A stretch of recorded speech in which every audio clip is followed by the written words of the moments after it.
Samakhiyari Radhanpur road પર છોટા હાથીમાં આગ લાગતા અફરાતફરી સર્જાઈ।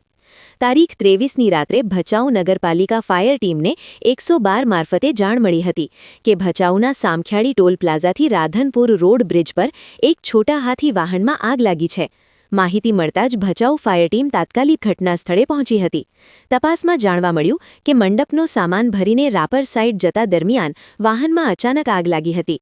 વાહન ચાલકે સમય સૂચકતા દાખવી પોતાનો સામાન ગાડીમાંથી નીચે ઉતારી લીધો હતો। ફાયર ટીમ દ્વારા પાણીનો મારો ચલાવી આગ પર સંપૂર્ણ કાબૂ મેળવવામાં આવ્યો હતો, જેના કારણે મોટું નુકસાન ટળી ગયું હતું। આ ઘટના સ્થળે પોલીસ સ્ટાફ પણ હાજર રહ્યો હતો। આગ બુઝાવવાની કામગીરીમાં ભચાઉ ફાયર ટીમના પ્રવીણ દાફડા, કુલદીપભાઈ અને શક્તિસિંહ સોઢા જોડાયા હતા। અહેવાલ પ્રતિનિધિ અલ્પેશ પ્રજાપતિ, ભચાઉ। પરના સચોટ અને ધારદાર સમાચાર નિહાળવા અમારા digital platform news channel Kutch કાનૂન અને ક્રાઇમ ન્યૂઝને સબસ્ક્રાઇબ અને લાઇક કરો।